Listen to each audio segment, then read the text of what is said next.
NACDL is the association of the nation's criminal defense bar.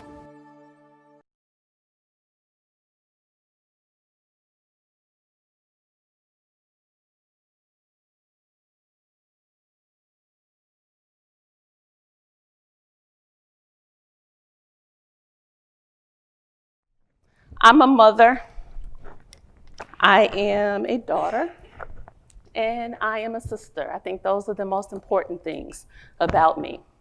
And what I can tell you is, if it wasn't for my mother, who is Karen Naomi Clark, I know that I would not be here today. My mother, I'm from South Central Los Angeles, and my mother had the experience of being a Black woman growing up in this city and constantly disrespected. I thought about the fact that I walked into this hotel. I left California many years ago, and at my age, if my mother had walked into this hotel, she probably would not have been respected in the way that I was. So I feel pretty proud that I can stand on the feet of my mother. Also, I need to acknowledge my grandmother, both of my grandmothers, Helene Davison Thomas and Mabel Hightower Clark, and my grandfathers, Paul Thomas Sr. and Ernest Nathaniel Clark. Again, if it wasn't for them, I would not be here. I want to also finally acknowledge that we are sitting on stolen land, that this is the land of the Tokva people, that this is not our land, that this is not the United States land. And anytime that I show up in a space, I must acknowledge the indigenous people of the land.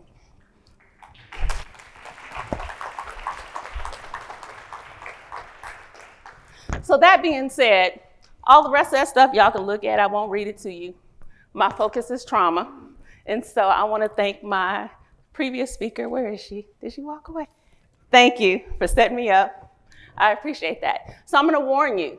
I'm going to say some stuff that's difficult, and a lot of you are criminal defense attorneys, so you're used to seeing difficult stuff, but I think it's always my obligation to be able to say, this is hard stuff, and warn people before I just say stuff.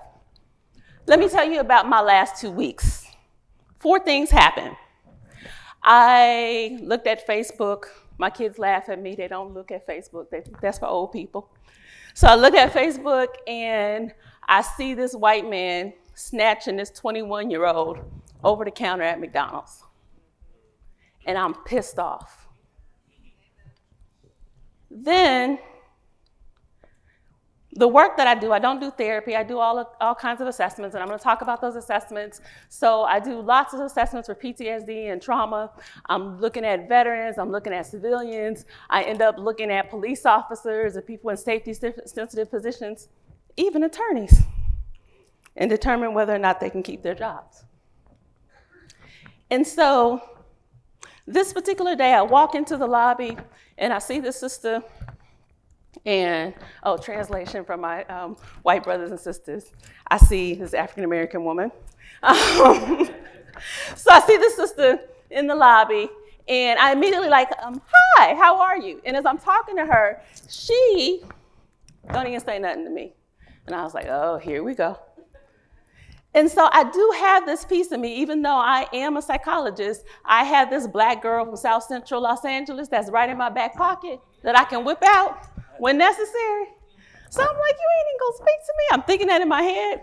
And I almost whipped her out, but I decided I wasn't gonna do that. And so as we start the interview process, the woman is mean and nasty, and she's just angry. And in the back of my head, even though I wanted to whip that mean Black girl out on her, I was like, I know where this is going. And so as I asked her her story, she starts crying, and she starts telling me all this trauma in her childhood, molestation and rape after rape after rape. And so at one point, and I knew when she was doing the whole mean thing, I knew that that's what I was looking at. And so at one point as she's talking, she's crying, she's decompensating, It feels like an interruption to my interview because I'm trying to do this quick and get my next person in. But I have to stop. And I began crying. And so I put that to the side. So then my next one, saw this person just before I came here. I'm doing this evaluation of a veteran. He's trying to get benefits, and he's claiming he has PTSD. I get a lot of people that are doing what we call malingering, which is they're not being truthful. And so in this particular veteran, I'm agitated because he's disrupting my flow. I'm trying to go really quickly so I can get him in, get him out, so I can do the next person. And I keep asking him questions, and he's avoiding my questions. So I decided he's lying. And particularly because he's a grown, young, able-bodied Black man. And then at one point, he says to me, I was in the military and I got raped. Not one time, not 2 times. He said, I was raped 4 times. And so he starts telling me the story over and over and over again. He's just recalling all of the details. And I keep trying to tell him, you don't have to tell me all the details. I don't need that for the evaluation. But he's just flowing into those details. And I remember thinking, I'm tired of doing this. I don't want to hear another story. I'm sick of sitting across from my people and hearing their trauma. I know that I need to do it, but I'm sick of it. That's actually why I don't do therapy anymore, because I could not take it any longer. I could not hear another traumatic experience. And so I knew in that moment when I heard him, I had to do something for myself. So I'm going to talk to you a little bit about what I did in that moment, particularly because I said to myself, I'm tired of this. And I said it more colorful. I had cuss words in my head. And then the last thing that happened, and Cynthia, poor her, she done heard me over and over and over again, is in Atlanta, where I live, I am a frequent the resident psychologist on this radio show. And so the docuseries came out about R. Kelly, and of course they needed me to be on there and they needed me to watch the docuseries, and I had not planned on watching it. And they were like, we need you to watch this. So I got through about half of it, and I'm pissed off. Cynthia could tell you, because I done just talked to her ear off about it. And I'm so pissed off about this docuseries. I'm so pissed off about R. Kelly. I have not liked R. Kelly since he married Aaliyah. And I lived here in Los Angeles. I've never listened to R. Kelly's music. And so having that experience, I was like, and Cynthia, being the good woman that she is, and coming from a criminal defense perspective, is always giving the balanced perspective. I don't want to hear no balance. I'm thinking some Old Testament kind of stuff with R. Kelly. I want to hear all the rest of that stuff that y'all trying to do in that moment. So, that being said, that's been my last 2 weeks. That's all the stuff that I had. So, I want to talk to you about the signs. I want to talk to you about prevention. And I also want to talk to you about healing when you have traumatic experiences, when you hear your clients, when they've experienced traumatic events, when they've done things that are really traumatizing to people. And how do you protect yourself? And how do you begin to think about secondary trauma? Now, I will admit, so I am a licensed psychologist, but at the same time, I believe in an alternative perspective. So that's what my practice does. And so I do the Western stuff, but everything that I do is from this additional alternative perspective. So that's what you're going to hear today. So I always like to acknowledge I'm a tree hugger. I'm from California. So everything about me, it just comes from that perspective. So it's all a mind, body, spiritual perspective in everything that I talk about. So that being said, you already heard it from the previous speaker. I'm going to define it a little bit different. But in terms of trauma, how do you define trauma? Y'all get to talk to me. How do you define it? How do you define trauma? Significant event that leaves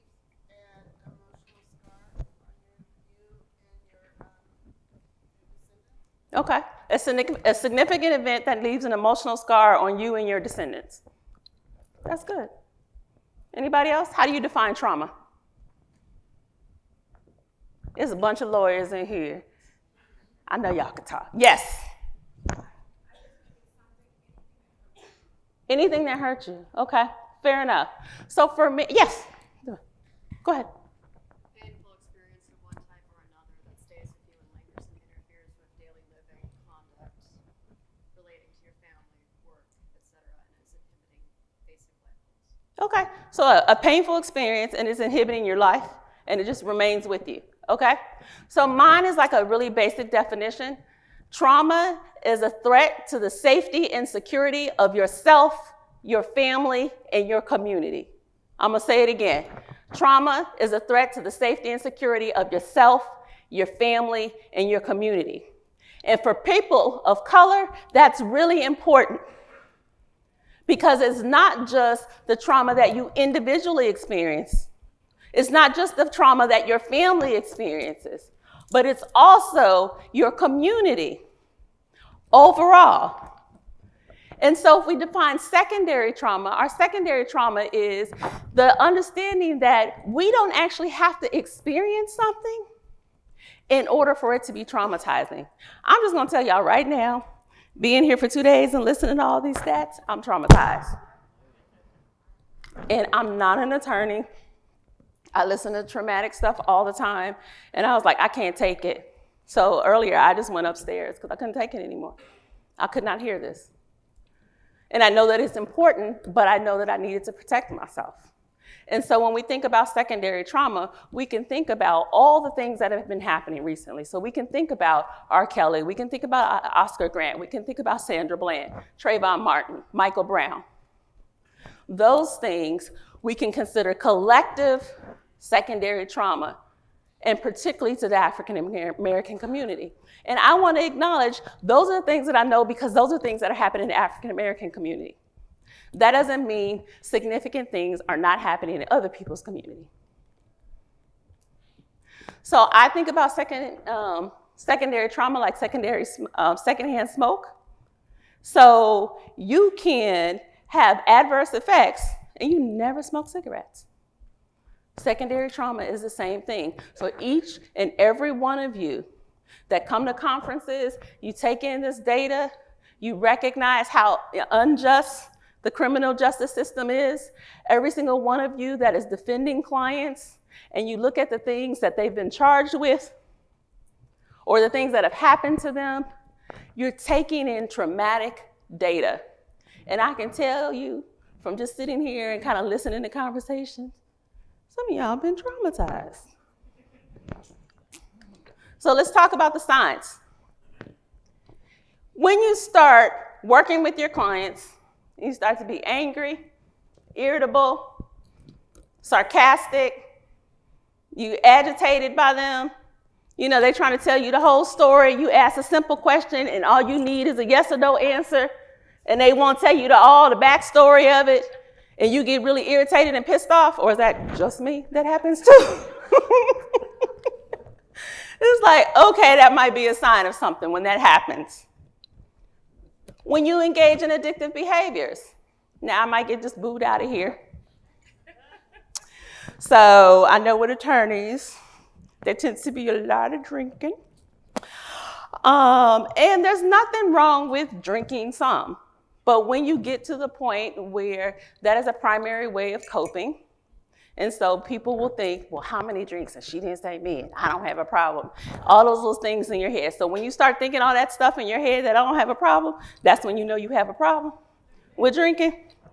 And so one of the things that we do know for sure is that attorneys end up having these higher rates of substance use, and particularly alcohol abuse. And so it can be drugs, it can be alcohol, it can be sex, it can be shopping, it can be gambling. So there's a ton of things that can happen. So you should know, if you notice for yourself that you start doing those behaviors, okay, this might be a sign of some secondary trauma. Also, if you try to avoid people, if you try to avoid situations, today I told y'all I had to leave because I couldn't hear anymore. And particularly, I have difficulty around the children's stuff. All the stuff I do is with adults, because I used to, when I was in grad school, I had to go into baby jail. And I could not see, and I live in Atlanta. And so baby jail was nothing but African-American males in chains. And I couldn't do that. So I would avoid that, because I knew that that was traumatizing to me. Also, a main one is when you start to be really callous, or you have numb feelings, or you're just like distance, like you can hear the stories. Somebody tell you that they were raped multiple times and you got nothing. And so in that moment, so remember I told you when I heard the story of this woman and she's talking about all this molestation and all these rapes, I could connect with that. And so we get trained in graduate school that we're not supposed to cry in front of the clients and stuff like that. And when I heard that story, I just cried. I just let it flow. And I was happy that I could be at that space, that I could simply feel and connect with her pain, and that I wasn't emotionally numb. Because there are times, because I do a lot of evaluations and I'm going quickly and I'm managing this practice and I'm managing other psychologists, then I'm just moving through. I don't want to hear the story. And what's even worse is because I'm doing evaluations, I'm not doing therapy, I sit behind a computer and do it. So you sit across from me, I sit at my laptop, and I try to have that distance. And I know that if I'm doing that too much, if somebody says something hard and I'm disconnected from it, then that's a sign that that particular issue is traumatizing, or that I may be burned out.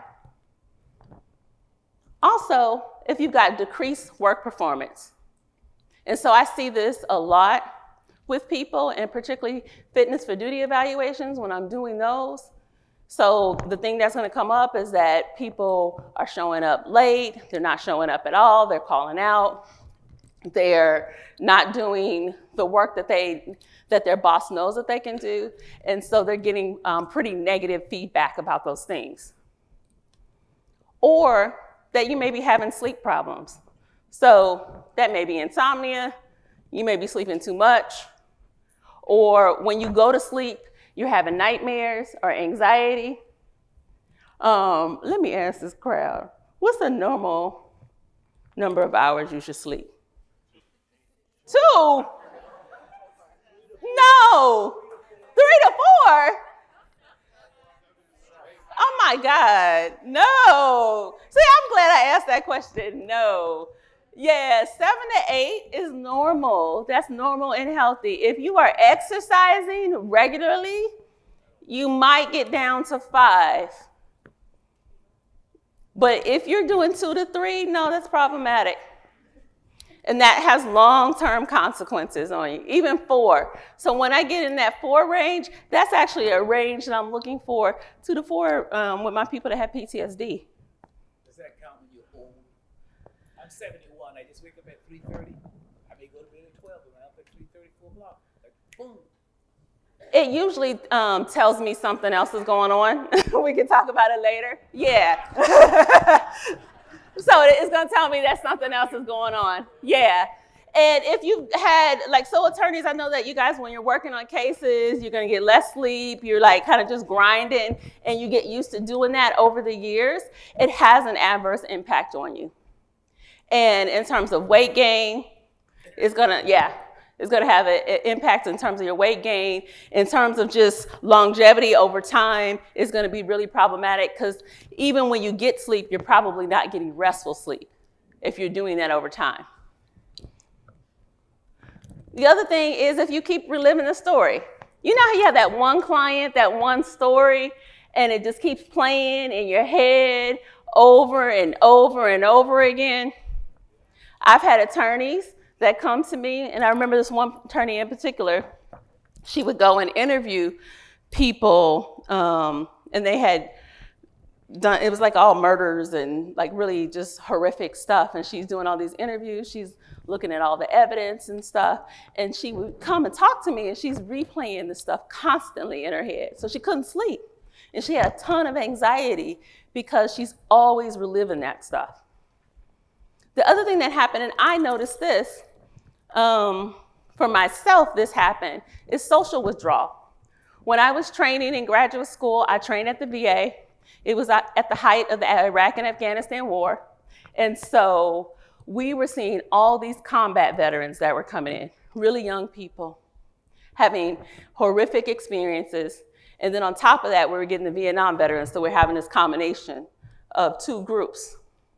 And I would come home, and I was married at the time, and I would tell my husband at the time about the stories, and he was a really supportive guy. And he was like, Ife, I can't hear this, because this stuff was just unimaginable. And so I couldn't talk to him. And what I noticed over time is like my friends would try to talk to me, they want me to go out, and I didn't want to talk to anybody. So I was just withdrawing from every single person because I was being traumatized and I didn't realize it at the time. The other thing that happens is everybody think that they're a superhero.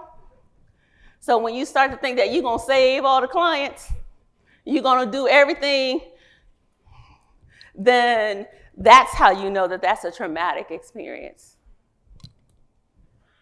Now, what scene is this from? Y'all know where this is from? Color Purple, right. So think about patronizing behavior. So for those of you that don't know, this is a scene in Color Purple. Oprah Winfrey standing here with her two kids.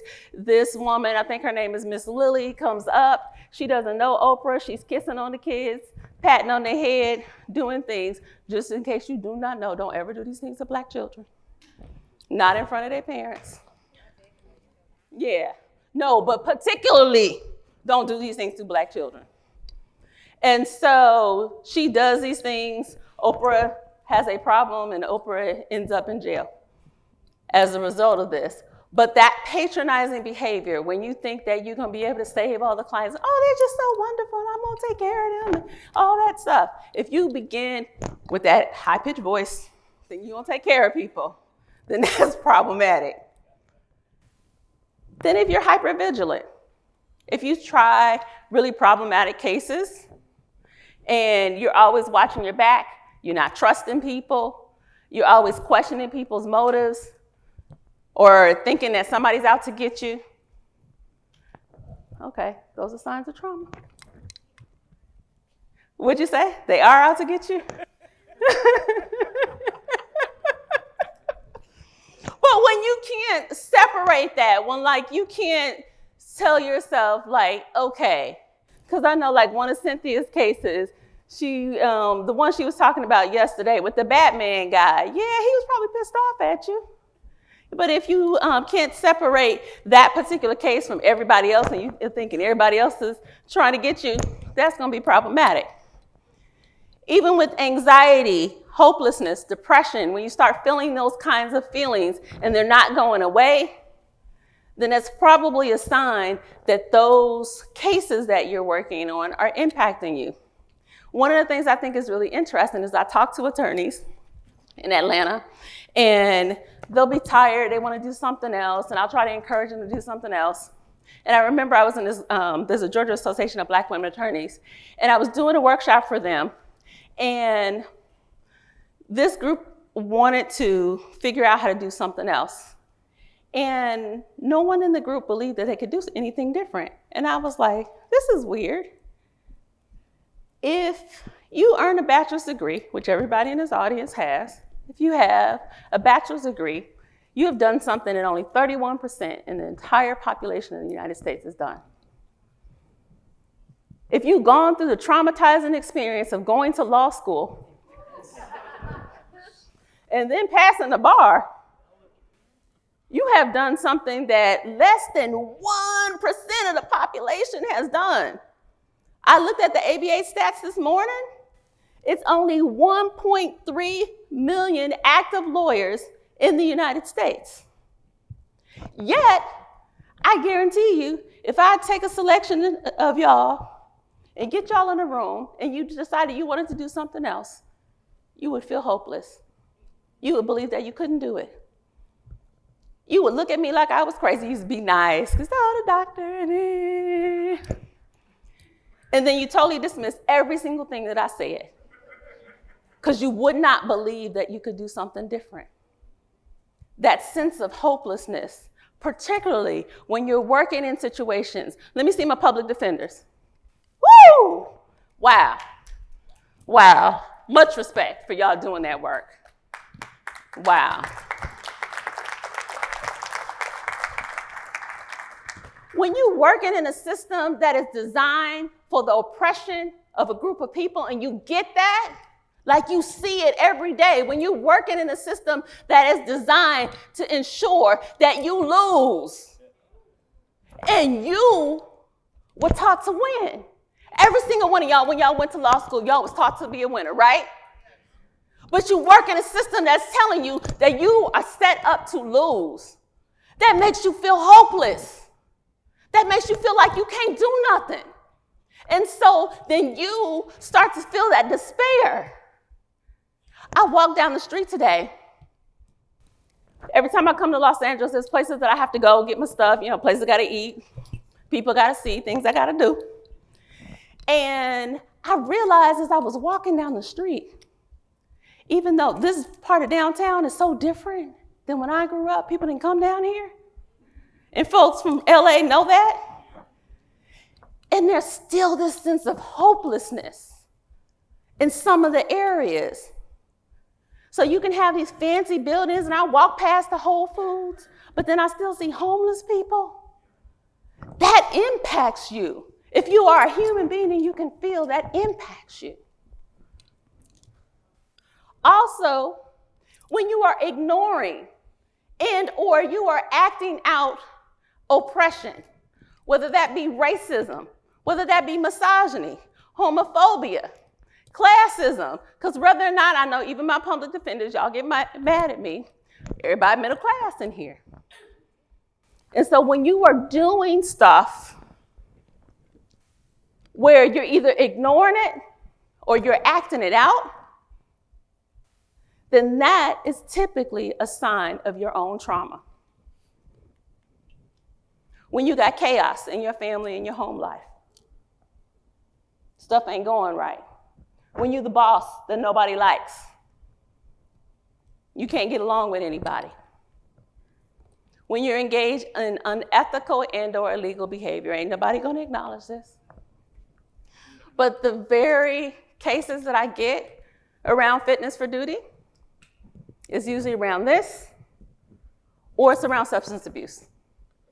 That's it. Yeah. So let's look at this idea of primary and secondary trauma. And I just came up with this. So this is an Ndinkra symbol. This Ndinkra symbol comes from Ghana, West Africa. And it is two crocodiles. Can I point with this thing?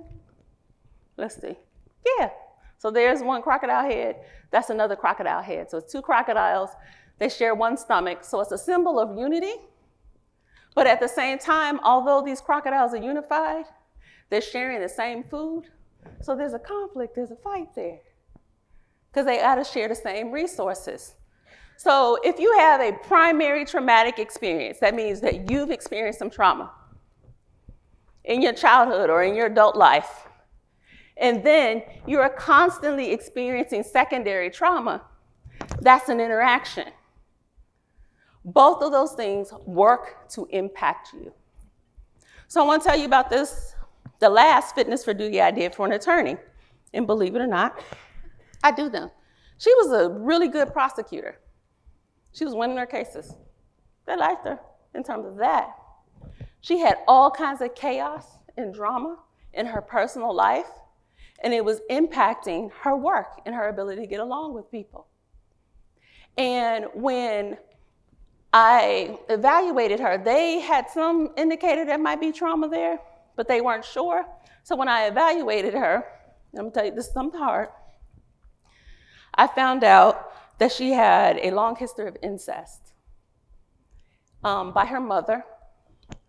The incest was so bad, this, I think I relive it in my head, is that her mother, incest, physical, verbal abuse, her mother used to take a broom handle and ram it into her vagina. So that was her primary trauma. Then she was working on these cases as a prosecutor.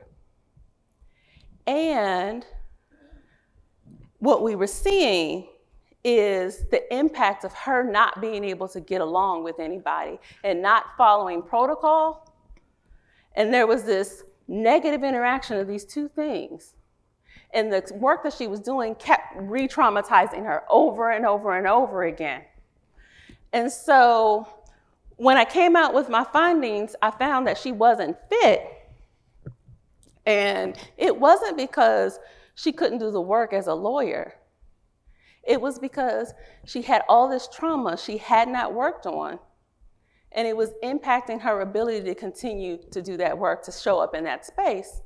And of course, she didn't agree with me, so it went to appeal, because they have this process where you can appeal that, and my decision was upheld.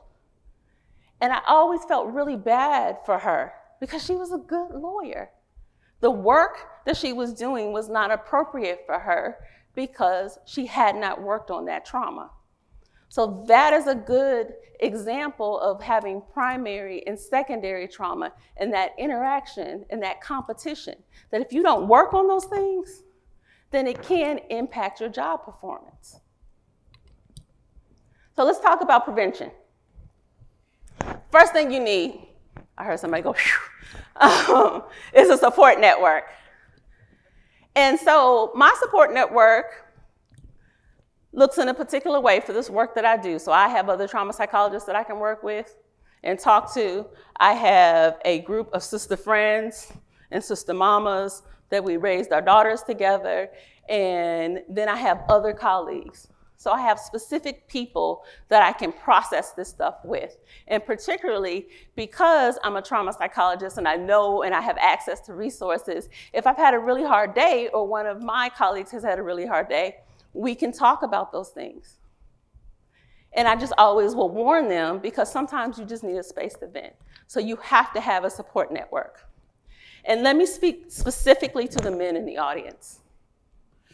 My experience is that men do not have strong emotional support networks because of the way that our society gears men to think. It is very critical, because what I find is when I'm evaluating men, their primary support network is a wife or a partner, and that particular person is either healthy and encouraging them, but they're not talking to anybody else, so they're not getting another perspective. Or I also find people in relationships, men in relationships with partners that are really problematic and give them very bad advice. And that's all they're hearing. So to my men in the audience, if you don't have that network of people that you can talk to, I want to encourage you, figure out who it is that you can touch bases with that is beyond the person that you sleep with. Because that person may not necessarily have the right advice for you.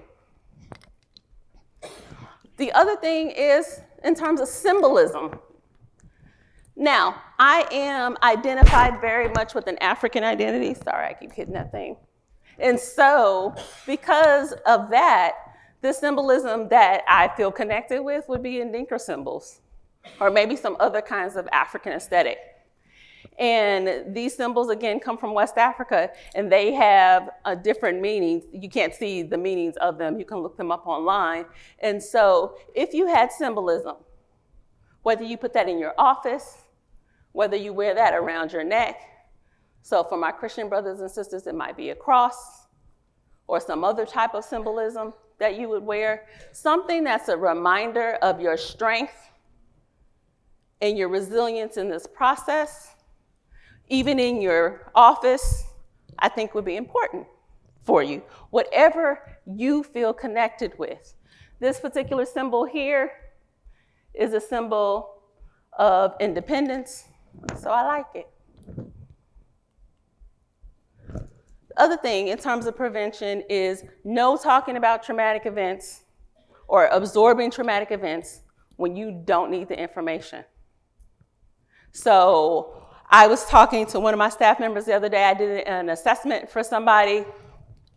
She does the longer piece of the assessment, so she got all the background information.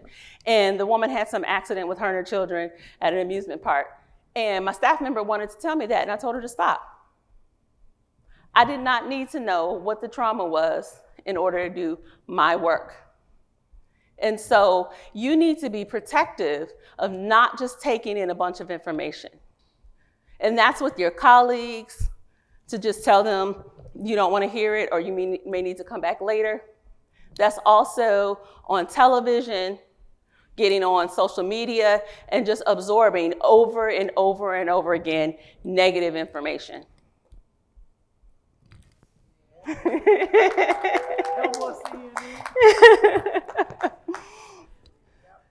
So the other one in terms of prevention is massage. Massage is really critical. If you're not doing it, I highly encourage you to go ahead and do it. What happens with trauma is trauma stays in our body. There's a book that's called Vanderkolk here, The Body Keeps the Score. And so if you think about this even in early childhood memories, a lot of times you can remember them like you have a feeling in a particular part of your body. That is true overall with all of us. So your body is taking in that toxic information. The massage will help massage that toxic information out of your body. So that's a consistent thing that I do. It's not an option for me. And when I told you these last 2 weeks, when all that stuff happened, I had to go get a massage, and I went to the spa. And I hadn't been to the spa in a minute. And I was like, but I knew it wasn't an option. If I'm sitting here crying in front of a client, which I don't typically do, if I'm thinking I'm tired of this, I don't want to do this no more. And my thoughts are, and I told you I'm not a Christian, but I was thinking of Old Testament thoughts about R. Kelly and how quick I could get to Chicago. I was like, okay, this is crazy. Let me go to the spa. So I don't have to call Cynthia and be like, yeah, let's not go there. Other one, meditation. My meditation teacher, I learned meditation here in Santa Monica in 1996. He told me 60 seconds is enough. If you are getting ready to litigate a case, you got to get up there and talk. All you need is 60 seconds of meditation, of a quiet space. How much time I got? I want to show y'all to do. Oh, the timekeeper's not here. Okay, let's try something. So, I'm gonna just teach you this quick breathing exercise. I think this would be excellent for attorneys when you have those quick things that you just need to do. So it's really easy. You're gonna breathe in for a count of 6, hold for a count of 4, breathe out for a count of 6. You're gonna breathe in through your nose and out through your mouth. Trick question, when you're breathing in, which way does your stomach go? Perfect, look. Okay, excellent. So when you're breathing in, your stomach goes out. When you're breathing out, your stomach goes in. So just indulge me. Let's do it for a second. I'm gonna count. So go ahead, breathe in for a count of 6, 5, 4. And if you're not doing it, just do me a favor and be quiet for a second. Hold. Breathe out through your mouth. 6, 5, 4. Do it one more time. In.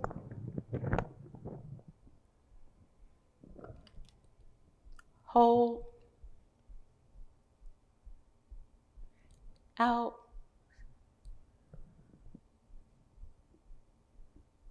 Last time. In.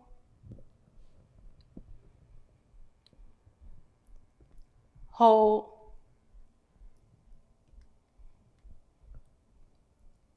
Out as hard as you can.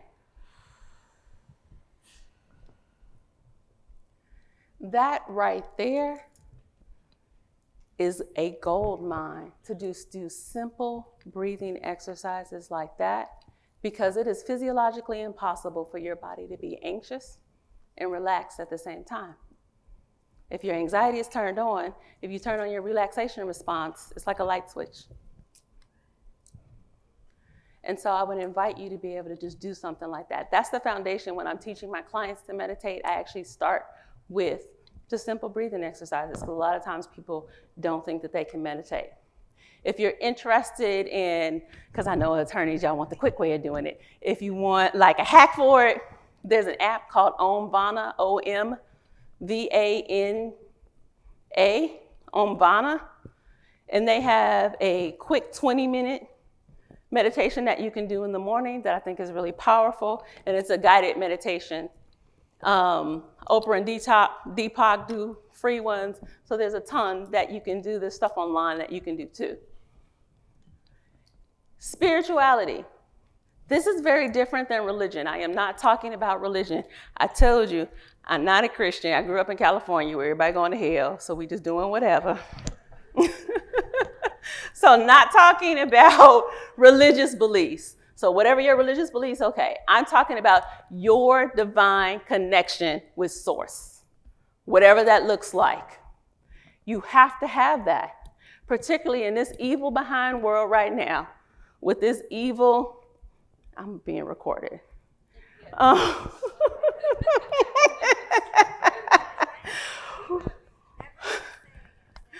With this evil president that is here, right? So that level of evil, you have got to believe on the other end that good will win, that justice will be served. You have to have that. Whatever that looks like for you on your own, however that looks, I know that I'm not going to give in to the idea that evil will win. I just refuse to do that. I know that I come from a people of African ancestry, of indigenous Native American First Nations ancestry, people that have survived when folks tried to wipe them out.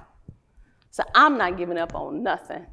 And the way that I stay connected is that I stay connected in knowing that I am connected with divine source. Bach flower essences, anybody familiar? Okay, a couple of people. So Bach flower essences, they're actually flowers and they're distilled. They come in all different types. It was really interesting. I was on the radio earlier this week with a colleague of mine who's a naturopath, and she talked about being able to use Bach flower essences for trauma and releasing trauma. This is not my area of expertise, but I have known this for a long time. Where I do use Bach flower essences for myself is there's one called Rescue Remedy, and I've used it since undergrad. So when I was stressed, I would just put a few drops underneath my tongue, and it was amazing of being able to release that anxiety. Grounding. When you hear a traumatic experience, it is important for you to be able to ground yourself in the moment. Because oftentimes what happens is we hear it from other people. We may go back into our own trauma, or we start going off some other place, and we're not here in the moment.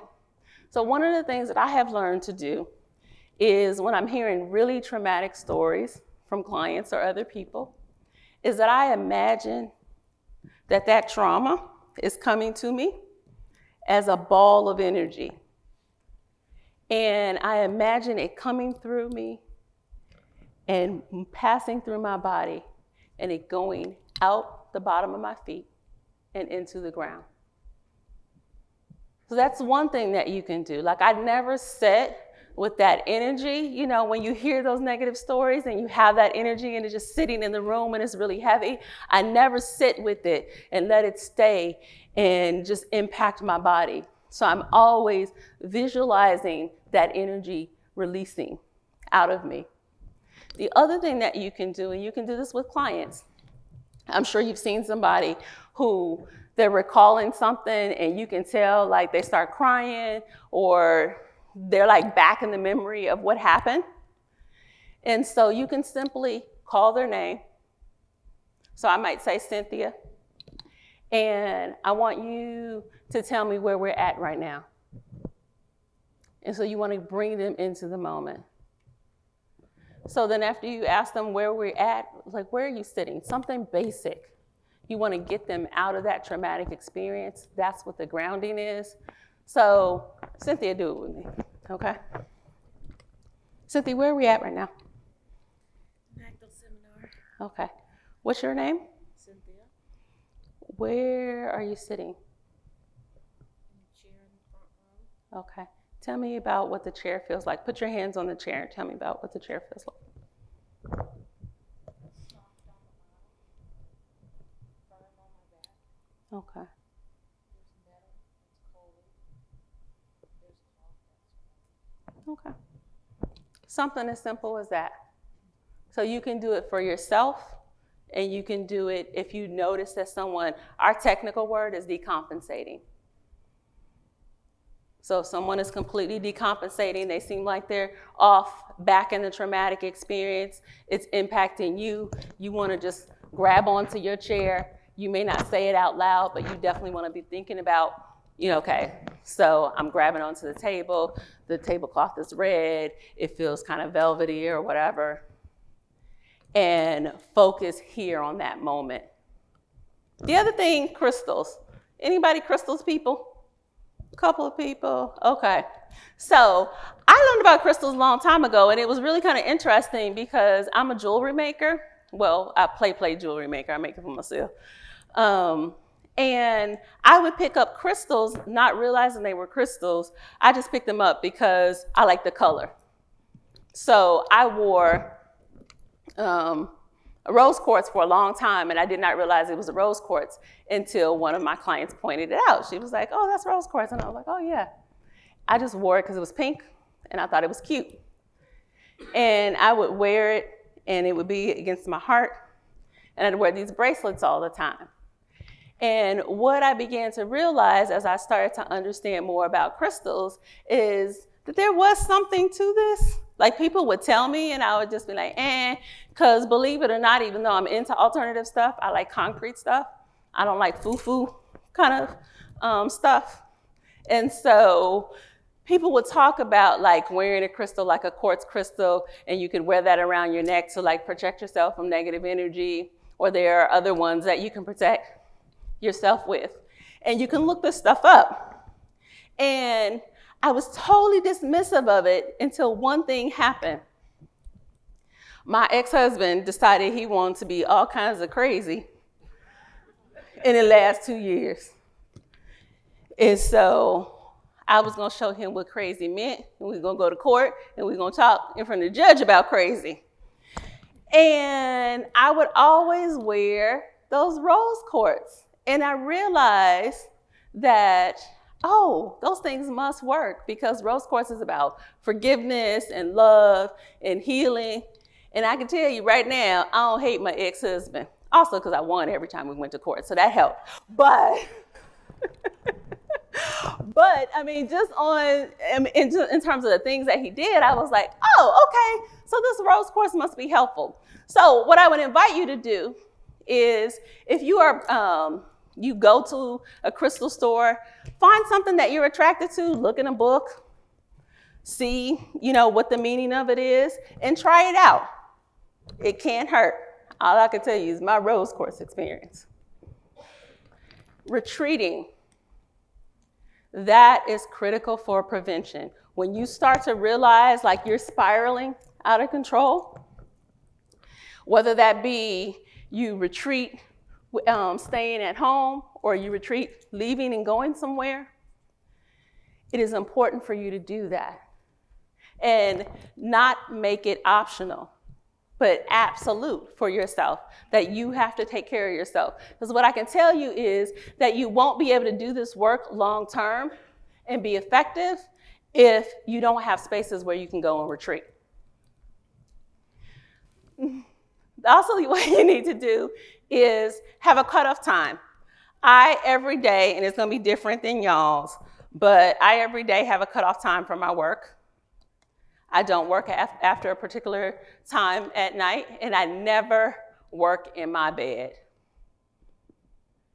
So that should not be an option. Your bedroom is for sex. Yay. Oh, I should have put that in there as a prescription. Sorry. I did not put that, but that's part of what I'm saying for y'all. Sex and... So bedrooms are for sex and sleeping. That's it. No working. Not even TV. Y'all just gonna look at me. Y'all kind of evil with that one. The other thing is no traumatic experiences before bed. Don't look at material. Don't don't get on the internet and all that kind of stuff. Do not do that. It causes you to have sleep problems because the last thing that you paid attention to, that's the thing that's going to be working on your brain at night. Yes? Yeah. Have a cutoff time, period, point blank. So your cutoff time is going to look different than mine. So let's say it's 10 o'clock. And then, in theory, okay, so what would be your cutoff time? Like, what time would you go to bed?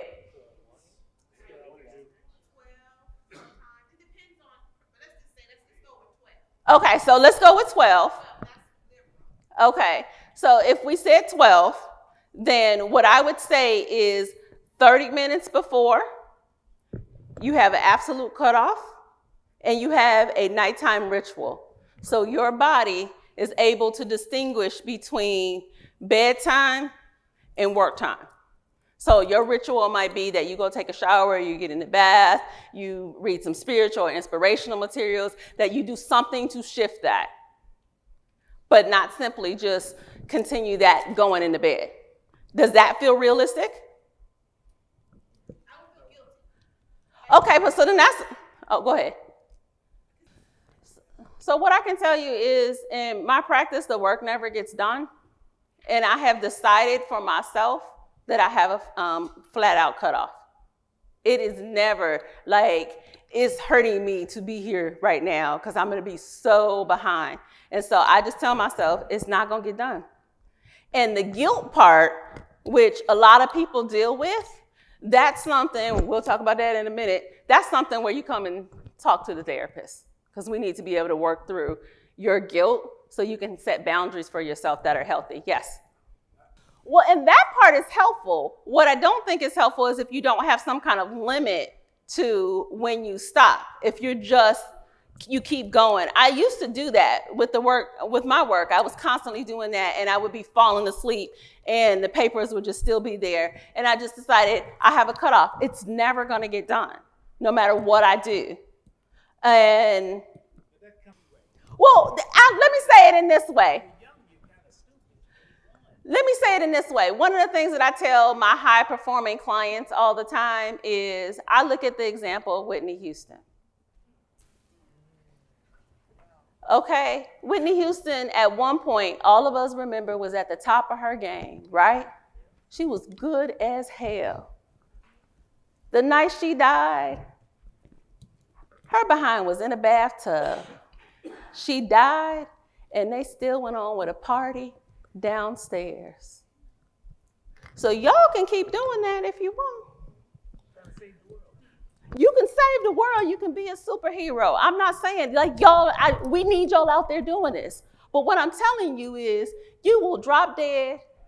People will come to your funeral and go to Cheesecake Factory afterwards and keep it pushing. And somebody will replace you on Monday. Yes, quickly. So you got to be able to recognize your triggers. My triggers are Black women that have been mistreated, particularly with mental illness. My mother was mentally ill, so that was the part where I was talking about my mama constantly being disrespected. I'm a psychologist because I thought I was going to save my mama. And my mother died a miserable death right here in Los Angeles County. So that is a trigger for me. I know that. And so I know that I have to take care of myself when that stuff comes up. Also, Black men being mistreated by the police. I grew up right here watching LAPD beat the shit out of Black men. I have a brother. So I know exactly what the police are capable of. And so that's a trigger for me. I'm biased, I'm gonna say it, regular therapy. It's not whether or not you need therapy, it's how much, how long, If you got lots of guilt, anxiety, shame, if you got your own trauma, because I already know with this amount of people, and because y'all chose to go to law school, I know y'all got some trauma in your early history. Y'all need to go to therapy. It will up your game. And how often? Once a week. Now, y'all not gonna like this. You need to reduce the caffeine. The caffeine gives you anxiety. The alcohol covers up anxiety. If you are craving a lot of carbs, so you like that ice cream in the middle of the night, chocolate, all that kind of stuff, carbs are linked to fatigue and depression. So if you need a lot of carbs, you know, you got to stop at McDonald's and get the French fries and stuff like that. That's usually because of your feeling depressed. You need to understand your feelings. I don't have time to go through this. You need to be clear about what your feelings are and how people will assume what your feelings are. As you look at this, can anybody just really quickly tell me what the problem with this is? Right. Right. And this is for kids. So this is what will be ascribed to you. So you have to be clear about how people will look at you, particularly anxiety. I'll give y'all something in terms of your clients that have anxiety. Clients with anxiety are typically, Black people with anxiety are typically viewed as hostile. It's not considered a clinical disorder. Breath work, we don't have time to talk about this, but it takes you in a trans-meditative state, allows you to be able to heal through that trans-meditative state. If you've ever done a sweat lodge, it's similar to a sweat lodge. Cynthia and I have done it together. Yoga, so for all my yoga folks, if you are beyond just the exercise, kind of cutesy yoga like people do in California here. So the asanas, the positions are prayers. They take you into spaces when you get on that mat and you find yourself crying in your space on that mat, you're releasing stuff. You're healing stuff up by doing that. We all know about exercise. All of us know we're supposed to do it. We don't necessarily do it. Herbal teas. A lot of times people will forget about this. Lavender, your chamomile, your peppermint, even your sorrel for people from the Caribbean. These are great where you can consume them and put them in your bath in order to be able to help release negative emotions. I do essential oils quite a bit. One of the things I did is I put lavender on my hands just so I could have it right before I came down. I usually am carrying some type of essential oil when I'm traveling. And so that allows me to have different things that I can use. My final one is in terms of essential oils that you could do that in body oils, scrubs, body butters, be able to put that on yourself when you're getting ready to go to court. That is a great way of being able to relax yourself and also be protective from the energy that you're getting in those situations.